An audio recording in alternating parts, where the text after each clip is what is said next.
Un lujo tenerte, gracias. Enrique, ¿Qué tal? Sebach, un placer, ¿estás bien? No, gracias por la invitación, sí, perfecto. Ya vamos a ir el móvil, estamos en vivo obviamente con la votación en el Senado, el acuerdo con el fondo, estábamos para hablar con Martín Lustó. Pero bueno, ¿te preocupa esto? Que Cristina no se hable con Alberto, es chamullo, es telenovela. El gobierno es un mamarracho. O sea, cosa- es un mamarracho. Vamos a poner una cosa simple, es un mamarracho. Bueno, está muy ordenado, ¿no? No, pero fíjense una cosa, hoy el secretario de Energía, que depende del ministro, Sí. y que tiene bajo su conducción a su secretario, su secretario no le hace caso al ministro, el secretario le envía cartas públicas al ministro. Acá está la cartita.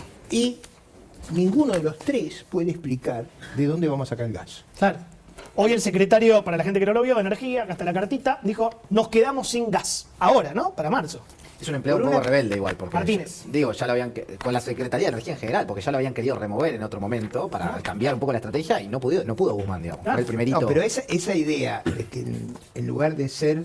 La administración pública es vertical, o sea, tiene un orden, no es un estado deliberativo, no funciona ningún gobierno. En cualquier gobierno normal lo echan de una patada en la cabeza a los 10 minutos, porque además se supone que... este 10 hombre- me parece un tiempo extendido. Bueno, pero ahí tenés un montón de lecturas. Obviamente lo mandan para esmerilar a Alberto, porque él sabía hace mucho que eso yo iba a pasar. creo que es de una improvisación extraordinaria. Cuando digo mamarracho, hago una descripción Sí, sí. muy gráfica, muy al punto, no es ninguna exageración, está ahí. Y además uno lo ve en cómo plantean las cosas. Por ejemplo, la discusión está sobre el acuerdo. ¿Había necesidad de esperar 2 años para hacer esto? No, la verdad que no. Solamente para llevarse bien con Cristina, es el frente de Bueno, ellos, ¿no? pero ahí viene todo, yo pensaba, todas las fantasías que han acumulado. Por ejemplo, una que fue notable durante este tiempo fue que íbamos a cambiar la arquitectura financiera internacional. Sí. Un país que es la mitad de 1%, o sea, hay que multiplicar por 200 nuestro tamaño. Le íbamos a dar instrucciones al resto del mundo de cómo tenían que ser las reglas y además las iban a aceptar. Claro. Eso yo creo que ni cuando tenía 6 años yo ya mi racionalidad me hacía causa-efecto. Se lo explicó Cristina Obama en el 2009 en Londres y le dijo cómo tenía que manejar la finanza después de la crisis De financiera Lehman Brothers. Cristina le daba clases de economía a Obama. yo lo vi, se lo explicó Cristina Obama en Londres. Claro. Cómo tenía que sacar a Estados Unidos de la crisis de Lehman Y le Brothers. dio bola a Obama. Más o menos, ¿no? Sí, No, pero pero eso ahí- ganó Coso. Ganó Ahí está la matriz de todo este desorden. Porque yo, Jonathan, le quería cambiar una cosa. Sí, por ¿Quién favor. designó este gobierno? Lo hizo ella con un tuit. Todo eso es desde el origen está mal. Pero también, esto no es muy políticamente correcto, Como vino hoy. pero digo, hay que decir cosas que no son políticamente correctas. La verdad que la ciudadanía votó eso. Sí, sí, sí. Que uno de los El problemas que 40 tenemos es que hubo gente que creyó todo este disparate. Lo que pasa es que está medido, Ricardo. Hay una serie muy grande de desencantados. Los kirchneristas no lo querían Alberto, lo votaron con la nariz tapada y después vieron que no era ni siquiera lo que parecía.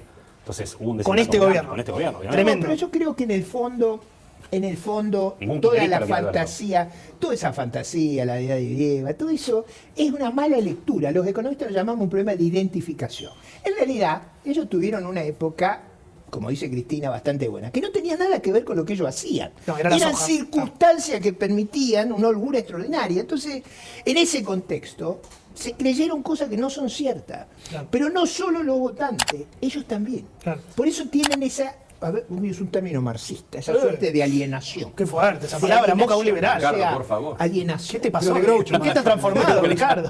¿Vos cómo lo ves, Enrique? ¿Cómo estás viendo? Te quiero preguntar por la inflación. Después, si se vienen horas Déjame oscuras. poner en contexto la inflación que se liga con toda esta historia. El otro día cuando Carlos Melconian presentaba en el Ideal el programa 2024, presentó un cuadrito, y lo voy a decir despacito.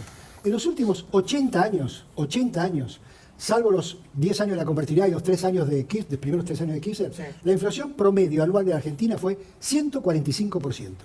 Tremendo. Repito, en los últimos 80 años, la inflación promedio anual de la Argentina fue 145%. Eso es todo un síntoma. Me dejas hacer La una Argentina, acotación. la Argentina ha usado la inflación como un mecanismo para dirimir conflictos que en las otras sociedades se dirimen de otra manera. Claro. Se dirimen en el Congreso con el presupuesto, se discuten en la política, se dirimen con la sociedad, se dirimen con... Ahora, ese negocio de la inflación es hoy el negocio de los sindicalistas, porque le da poder para negociar el Totalmente, salario. totalmente. Si la inflación fuera 2%, yo no necesito un representante gremial. Claro, claro. Con todo respeto y cariño.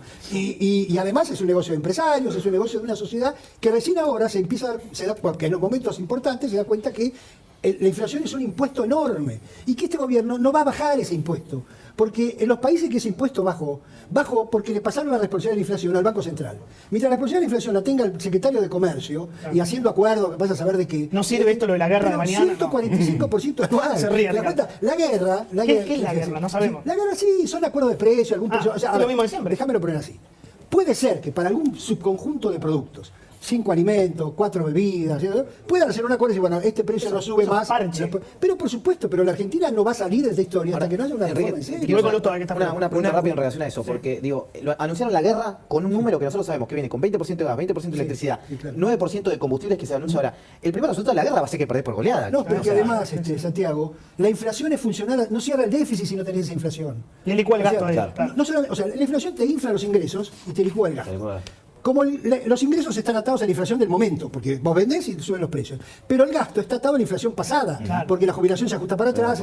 Si la inflación baja, el déficit aumenta, porque los impuestos se ajustan a menos que el gasto. Y además, todo el problema está en el Banco Central. Esta es una inflación macroeconómica. A eso se le suma, por supuesto, tenés el problema de la guerra, el problema de que algunos precios. Hoy estamos pagando la emisión loca de la hablan de la inflación importada. ¿Acaso Brasil paga el petróleo más barato que en Argentina? ¿O la soja es distinta? Uruguay o Perú, elegí el país que y no quieran. tienen 50 y pico por ciento de inflación. Obviamente. A ver, Ricardo, voy con Lustó. Dos puntos que me parece interesante. El primero es, entre 1890 y 1945 tuvimos menos inflación que Estados Unidos y crecimos más. Claro. Digo, alguna vez hicimos las cosas distintas. Alguna vez sí. Entonces, digo, y por un periodo muy largo. Entonces, uno tiene que mirar esta cuestión institucional. ¿Cuándo se jodió Argentina? Bueno, yo creo que en la posguerra cambiamos las instituciones de una manera que generaban este tipo de problemas, con la idea que al principio eso es agradable, como la droga, y después una tragedia enorme. Culpa del peronismo, quiere decir, para que lo entiendan. Bueno, pero no, yo no quiero en esto ser esta cosa, digamos, de binaria, no. ¿Por qué? Porque vinieron otros, y los otros siguieron Lucas, con la misma esos 80 años tienen institucionalidad. gobiernos militares, macristas. O sea, parafraseando al ministro de Economía de la provincia de Córdoba, Otto Giordano, esta fue una política de Estado. La inflación es una política la siguieron de todos los gobiernos. Y ahí viene otro punto que también forma parte de todo este mal diseño institucional. Ubaldelli le decía a Zurrilla, a mí me gusta la inflación. Yo tengo aumento de salario y usted paga el precio de que suban los precios. Así que estamos en una situación... Esperás que lo tengo a Martín y ya seguimos. Está muy interesante la charla.